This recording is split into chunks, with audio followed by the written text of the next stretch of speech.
Hello बालकों, તમે કેમ છો? ये क्या है सर? ये वही हेलो बच्चों, कैसे हैं आप गुजराती स्टाइल में। अच्छा, आई होप आप थर्मोडायनामिक्स फिजिक्स का पूरा जो पार्ट है वो देखते रह रहे हैं। आज हम जो नया टॉपिक पढ़ेंगे वो है मोलार हीट कैपेसिटी। क्या है? Molar heat capacity. अच्छा, मोलार हीट कैपेसिटी, नाम में ही हीट कैपेसिटी है, तो हीट कैपेसिटी तो आपको पता है क्या है। It is a heat required to raise the temperature of substance by 1 degree Celsius. अभी मोलार जुड़ा है यानी पर मोल की बात चलेगी। मोलार हीट कैपेसिटी सिंपली क्या है? It is a heat required to raise temperature of 1 mole. ये बहुत इंपॉर्टेंट है, 1 mole, isn't it? 1 mole of substance per degree Celsius या बाय 1 डिग्री सेल्सियस। अगर किसी भी सब्सटेंस का हीट रिक्वायर्ड क्या है, 1 मोल सब्सटेंस का अगर 1 डिग्री सेल्सियस से मैंने टेम्परेचर बढ़ाया तो उसको जो हीट की जरूरत होगी उसको बोलेंगे molar heat capacity. What is molar heat capacity? Molar heat capacity is nothing but heat required to raise the temperature of substance by 1 degree Celsius per mole. मान लीजिए कि मेरे पास एक बीकर में n मोल्स ऑफ सब्सटेंस है,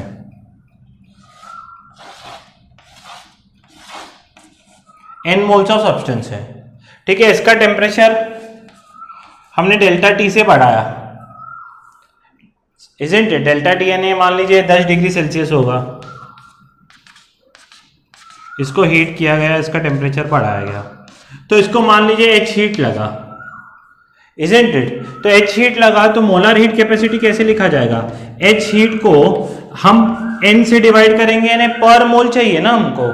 1 मोल के लिए कितना है? तो N डेल्टा T, या H क्या होता है?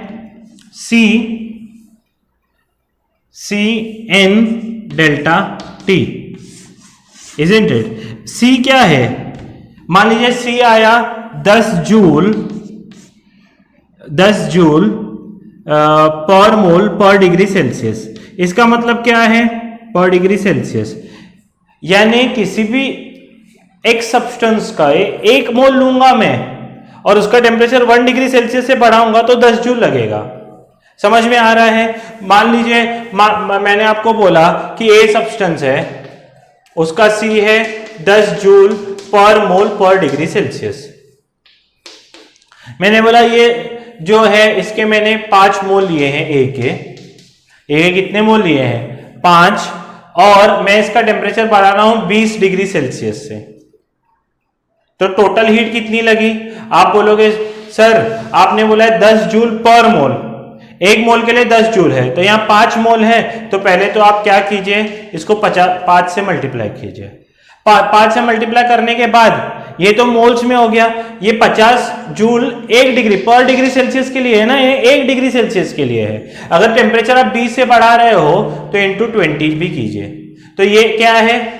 ये तो C है 10, ये क्या है? N है, ये है चेंज इन टेम्परेचर।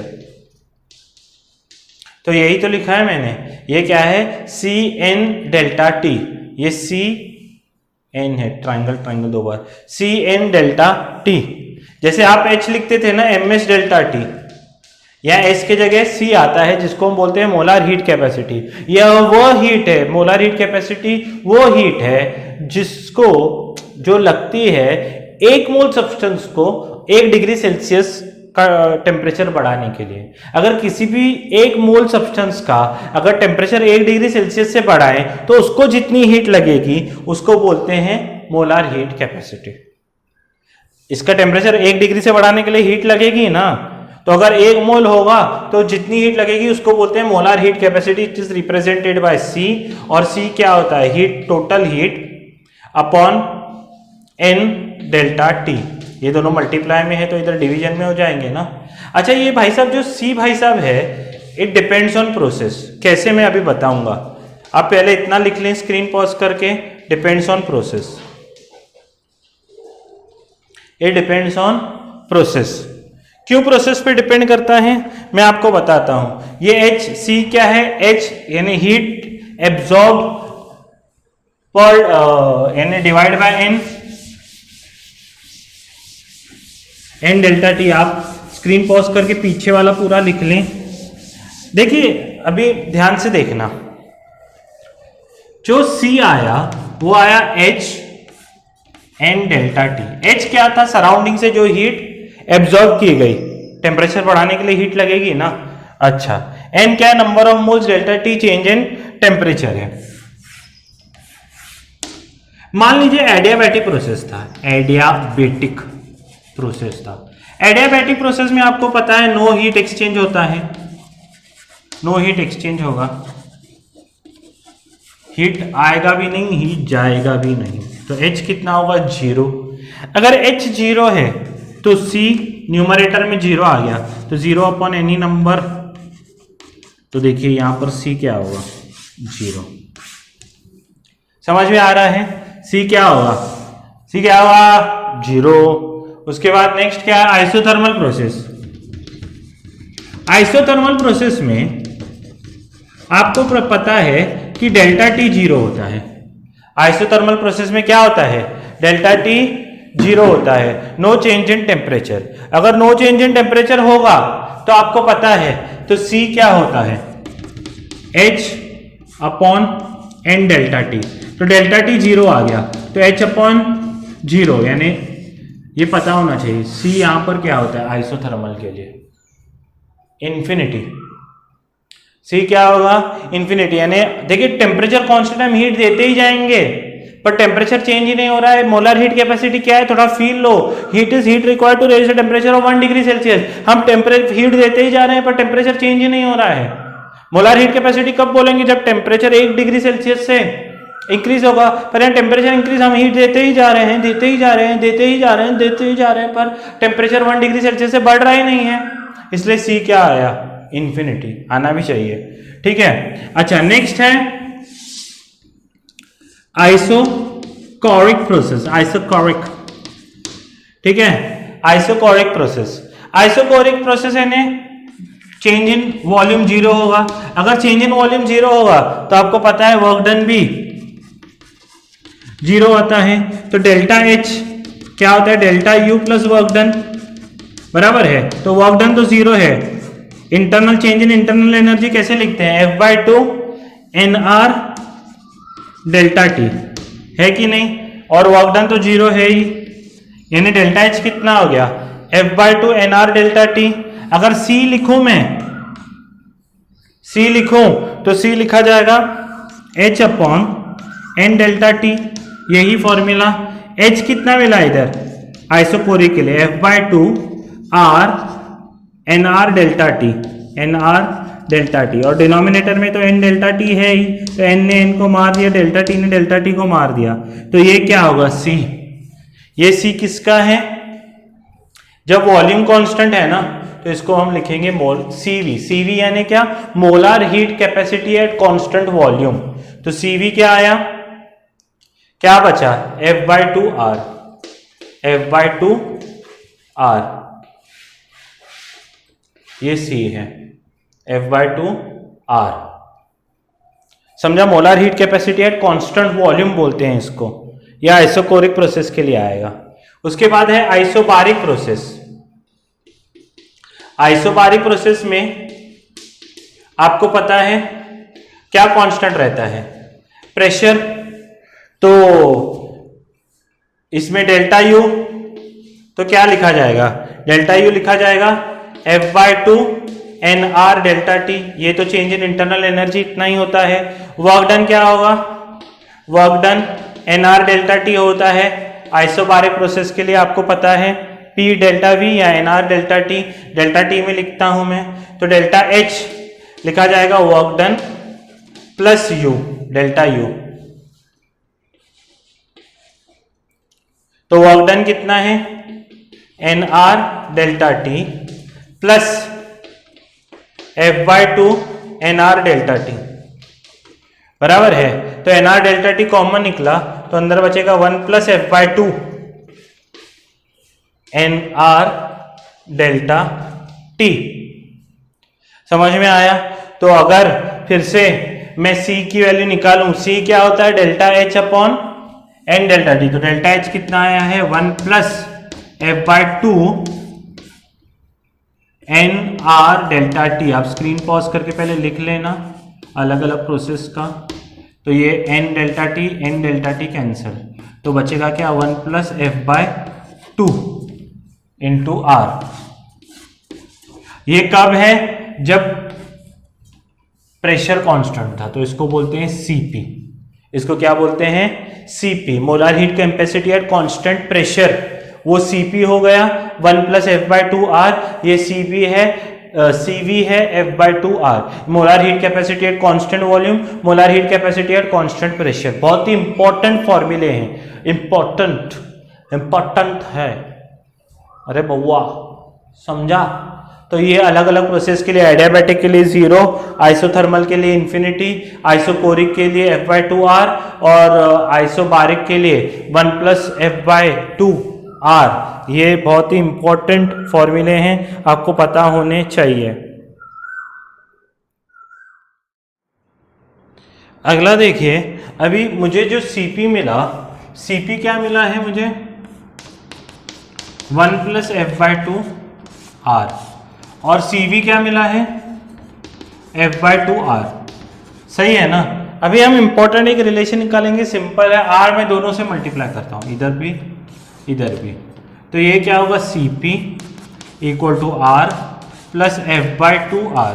सोचिए एफ बाय 2 आर क्या है? सीवी। तो ये होगा CP equal to R plus CV, और सीवी इधर लेके आए तो CP minus CV equal to R. ये बहुत ही इंपॉर्टेंट रिलेशन है, इसको बोलते हैं मेयर्स रिलेशन भी बोलते हैं। क्या बोलते हैं?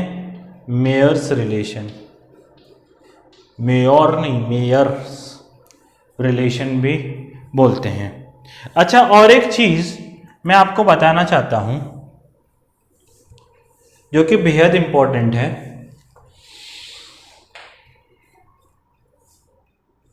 अगर आपको थोड़ा सा याद हो तो आप मुझसे सहकार्य करना। देखिए, मैं अगर Cp अपॉन Cv ले लूं, Cp अपॉन Cv, Cp क्या है? 1 plus F by 2 R upon Cv क्या है? F by 2 R. ध्यान से सुनना। तो आर ने आर को मार दिया, बचेगा क्या? 1 plus F by 2 upon F by 2। F by 2 मैं दोनों को लेता हूं, तो 1 plus F by 2 plus F by 2 upon F by 2। F by 2 दोनों तरफ ले लिया ना, तो एफ बाय 2 ने एफ बाय 2 को मार दिया, और ये क्या हो जाएगा? Cp upon Cv। ये उल्टा हो गया, 2 अपॉन एफ प्लस 1। कुछ याद आ रहा है? ये क्या है? 1 plus 2 by F. 1 plus 2 by F कल के डेरिवेशन में हमने छोड़ा था इसको। मैंने बोला था इसके बारे में मैं आपको बाद में बात करूंगा। क्या है ये? एडियाबैटिक का गैमा है ये। कल का अगर आप ध्यान नोट्स घुमा के देखोगे तो 1 प्लस 2 बाय एफ को ही हमने गैमा दिया था। So actually what is gamma? What is gamma? It is a ratio of Cp and Cv। बहुत ही इंपॉर्टेंट डेफिनेशन है। पीवी रेश टू गैमा लिखते हो ना आप, कल आपने सम्स किए थे, PV raise to gamma equal to constant adiabatic process के लिए। तो यह गैमा के जो गैमा का डेरिवेशन है, एडियाबैटिक प्रोसेस का जो डेरिवेशन था, उसमें आपने 1 प्लस 2 बाय एफ को मैंने गैमा आपसे बोला था कि ये कांस्टेंट होगा। तो आप इसको फिलहाल के लिए क्या कीजिए, गैमा लिखिए, बाद में इसके बारे में आपसे चर्चा होगी। तो 1 प्लस 2 बाय एफ ये वही गैमा है। तो ये गैमा हमने यहां से पकड़ा था इसको कि ये गैमा होगा, पर असलियत में ये गैमा क्या होता है? For any gas it is a ratio of Cp and Cv। For any gas it is a ratio of Cp and Cv। Got my point? तो अगर आप फिर से करोगे, ये स्क्रीन पॉज करके आप लिख लें इतना। तो ये जो गैमा हमने आधी डिस्कशन छोड़ी थी तब कि गैमा क्या है, उसको मैंने यहाँ पर कंप्लीट किया है कि गैमा क्या होता है। It is ratio Cp and Cv। ये मेयर्स रिलेशन भी आप स्क्रीन पॉज करके लिख लें तो फिर हम लोग आगे बढ़ते हैं। अगर आप ध्यान से देखेंगे फिर से वही, अगर मोनोएटॉमिक गैस है, डायटॉमिक गैस है, ट्राइएटॉमिक गैस है, तो उसके लिए F कितना आता है 3, इसके लिए 5, इसके लिए 6। तो CV क्या होगा? CV होगा F/2R, isn't it? तो ये क्या है 3/2R, ये क्या है 5/2R, ये क्या है 6/2R, यानी 3R। CV कितना है 1 + F/2 CP, सॉरी 1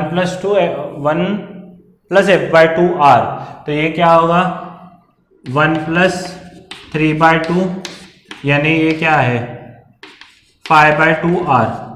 ये क्या है, इसका CP क्या होगा 1 + 5/2R, तो 2 + 1 ये क्या होगा 7/2R होगा CP।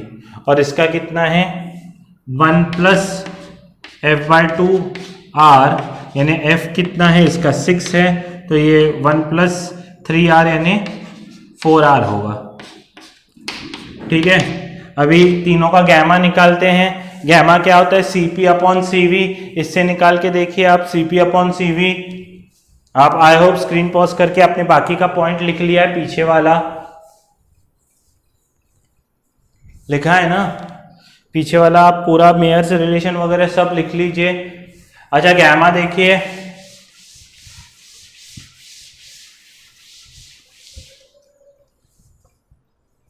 वो दोनों लिखने के बाद गैमा क्या होगा CP/CV, तो 5/2R और 3/2R, तो गैमा क्या होगा RR कैंसिल होगा, 5/3 आएगा पहले का।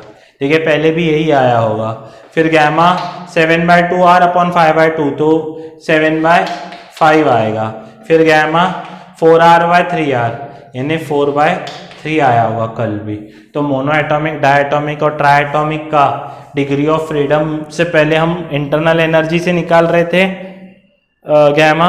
अभी मैंने आपको किससे निकाल के दिखाया है, मैंने आपको CP और CV से निकाल के दिखाया है, जो आमतौर पे हम लोग यूज़ करते हैं। Got my point?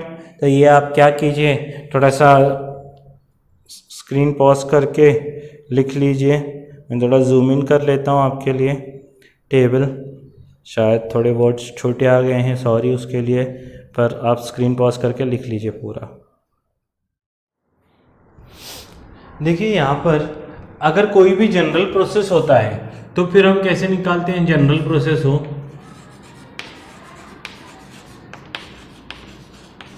तो जनरल प्रोसेस के लिए आपको पता है कि डेल्टा H क्या होता है, delta U plus work done, सही है ना। तो डेल्टा H को आप लोग कैसे लिख सकते हैं, अभी अभी मैंने बताया था आपको। H कैसे लिखते हैं, N कैसे लिखते, C कैसे लिखते हैं, H/N डेल्टा T, तो ये लिखा जाएगा N delta T C × N delta T, H की वैल्यू। अच्छा, ये कैसे लिखा जाएगा F/2 NR delta T, change in internal energy, आपको पता है। प्लस वर्क डन कैसे लिखा जाता है, वर्क डन लिखा जाएगा NR delta T, NR delta T या P डेल्टा V भी लिखा जाएगा, दोनों में से कोई भी आप लिख सकते हो। मान लीजिए आप, क्योंकि क्या होता है P डेल्टा V ज़्यादा सही होगा, P डेल्टा V होगा। मैं क्या करता हूँ, सबको N डेल्टा T से, मुझे C की वैल्यू चाहिए, सबको N डेल्टा T से डिवाइड करूंगा तो N डेल्टा T कैंसिल हो जाएगा, ये C, तो इधर बचेगा F/2R, सही है ना। और इसके नीचे P/N delta T delta V लिखा जाएगा। समझ में आ रहा है? अगर आप ध्यान से देखोगे तो ये है C, ये क्या है, ये C किसी भी प्रोसेस का है C, ये क्या है CV, और ये लिखा जाएगा P delta V/N delta T। समझ में आ रहा है? तो ये C का वैल्यू है और इसको ही हम लोग आगे अगर करें तो P डेल्टा V क्या है? Work done upon N delta T upon N delta T है। समझ में आ रहा है? तो इसके ऊपर ही मान लीजिए कोई एक सम करते हैं। जैसे मान ये C किसका है? ये C है किसी भी जनरल प्रोसेस का। पहले CV निकालूंगा, work done upon N delta T करेंगे हम लोग। जैसे मान लीजिए कि एक जनरल प्रोसेस है VT square equal to constant, कल भी मैंने बताया था VT square equal to constant है। इसका वर्क डन अगर मुझे निकालना होगा तो VT स्क्वायर का वर्क डन हम लोग कैसे निकालते हैं? आपको पता है कि वर्क डन किसी भी जनरल प्रोसेस का कल मैंने आपको सिखाया था। वर्क डन कैसे निकालते हैं? NR delta T 1 minus x, याद है आपको? तो x कैसे निकालेंगे? VT स्क्वायर है तो मैंने बोला था आपको PV equal to NRT constant होता है, बराबर है? तो T के जगह हम लोग क्या डालेंगे? PV। ये तो VT square equal to constant है, इस कांस्टेंट को मैं k दे देता हूं और v t स्क्वायर के जगह मैं क्या लिखूंगा? t स्क्वायर के जगह pv अपॉन t की वैल्यू क्या आएगी? pv अपॉन nr का स्क्वायर। समझ में आ रहा है? तो ये p स्क्वायर v स्क्वायर होगा और ये एक v, तो ये p स्क्वायर v क्यूब होगा, ये v स्क्वायर और v, और nr कांस्टेंट है, n भी कांस्टेंट है, r भी कांस्टेंट है। ये ऊपर जाएंगे तो कांस्टेंट के साथ मिलके कांस्टेंट ही बन जाएंगे, बराबर है? उनका कोई भी रोल नहीं है। पर हमको जब चाहिए होता है तो p अकेला चाहिए होता है, याद है ना? x कैसे निकालते हैं? pv raise to x constant होना चाहिए। कल का ही प्रोसेस में अपना रहा हूं तो p का पावर 1 होना चाहिए, इधर p का पावर 2 है तो मैं स्क्वायर रूट निकालूंगा तो v ये क्या हो जाएगा? इसका स्क्वायर रूट निकालेंगे तो 3/2 हो जाएगा। 3 स्क्वायर रूट यानी उतने से हम डिवाइड करते हैं ना 2 से, तो और ये भी, तो ये तो कांस्टेंट ही है, कांस्टेंट का स्क्वायर रूट कांस्टेंट ही रहेगा। तो x की वैल्यू कितनी आ गई है? 3/2, इजंट इट? तो x की वैल्यू अगर 3/2 है तो ये क्या लिखा जाएगा? ये NR डेल्टा T 1 माइनस 3/2 होगा। 1 माइनस 3/2 करूंगा तो NR ये 2 1 2 माइनस हाफ आ जाएगा, तो ये क्या होगा? -2 NR डेल्टा T। ये वर्क डन हो गया, -2R डेल्टा T। अच्छा, C की वैल्यू क्या लिखी जाती है? C की वैल्यू लिखा जाता है CV plus work done upon NR delta T। तो CV मान लीजिए मोनो एटॉमिक गैस था, मोनो एटॉमिक गैस के लिए ये लिखा जाएगा F/2R, isn't it? Plus work done कितना है? Work done -2 NR delta T upon NR delta T, sorry नीचे N डेल्टा T है ना, R नहीं है, वही मैं बोलूं। तो N ने N को मार दिया, डेल्टा T ने डेल्टा T को मार दिया, इजंट इट? तो आंसर फिलहाल क्या आ जाएगा? F क्या है? C का वैल्यू इधर F क्या होगा? मोनोएटॉमिक गैस है तो 3/2R -2R। तो अगर आप ध्यान देंगे क्रॉस मल्टीप्लाई करेंगे तो 3R माइनस ये 3R माइनस 4R अपॉन 2 यानी -12R आएगा C का वैल्यू। तो ये मोलार हीट कैपेसिटी किसी भी जनरल प्रोसेस के लिए ऐसे निकालते हैं, इजंट इट? स्क्रीन पॉज करके लिख सकते हैं आप।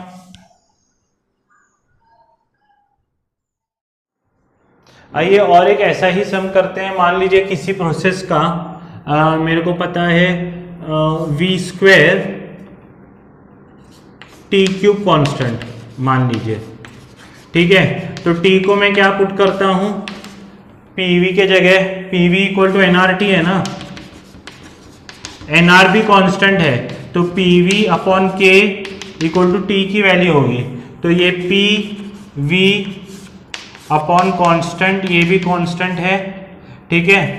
क्यूब हो जाएगा, इजंट इट? तो ये होगा P क्यूब और ये वी क्यूब और V square V raise to 5 हो जाएगा, isn't it, V raise to 5 हो जाएगा इक्वल टू कांस्टेंट। और यहाँ पर अगर क्यूब है तो क्यूब रूट लेंगे तो ये v रेज टू 5/3 होगा इक्वल टू k। मान लीजिए ये डायटोमिक गैस था, तो यहां पर x की वैल्यू क्या हो जाएगी, 5/3 है, 5/3 है x की वैल्यू। तो वर्क डन क्या होता है, वर्क डन का फॉर्मूला किसी भी जनरल प्रोसेस के लिए nr डेल्टा t 1 - x होता है। तो nr डेल्टा t 1 - 5/3, तो 3 × 1 = 3 - 5, तो nr डेल्टा t -2/3 होगा। तो ये लिखा जाएगा -3/2 nr डेल्टा t। ये वर्क डन हो गया। अगर c निकालना है तो c कैसे निकालूंगा, cv plus work done upon n delta t। तो cv तो f/2r होता है, प्लस वर्क डन कितना होगा, -3/2 nr delta t upon n delta t। तो डेल्टा t n कैंसिल हो जाएगा। f कितना है, डायटोमिक गैस के लिए 5 होता है, तो ये होगा 5/2r - 3/2r। तो 5 - 3 2/2r, यानी C होगा ओनली R। तो इस तरह से हम लोग मोलार हीट कैपेसिटी किसी भी जनरल प्रोसेस का निकाल सकते हैं, मोनोएटॉमिक का, डायटोमिक का तो सीधा मैंने बताया Cp Cv कैसे निकालते हैं, अलग अलग प्रोसेसेस का, एक जनरल प्रोसेस का भी C कैसे निकालते हैं मैंने बताया है। तो ये पूरा जो भी डिस्कशन था ये था मोलार हीट कैपेसिटी के ऊपर, कि मोलार हीट कैपेसिटी क्या होता है, अलग अलग प्रोसेसेस के लिए कैसे निकालते हैं, वो सभी मैंने चीज़ें इस पर्टिकुलर लेक्चर में आपको बताई हुई है। तो नेक्स्ट लेक्चर फाइनल लेक्चर होगा, उसमें हम लोग कार्नोट साइकिल और बाकी के चीज़ें भी पढ़ेंगे, जैसे फ्रीजिंग कॉन्स्टेंट जो भी होगा नेक्स्ट लेक्चर में देखा जाएगा। तब तक पढ़ते रहिए, अपना ख्याल रखिए, अपने पेरेंट्स का ख्याल रखिए। जय हिंद। वीडियो पसंद आए तो लाइक ज़रूर कीजिए।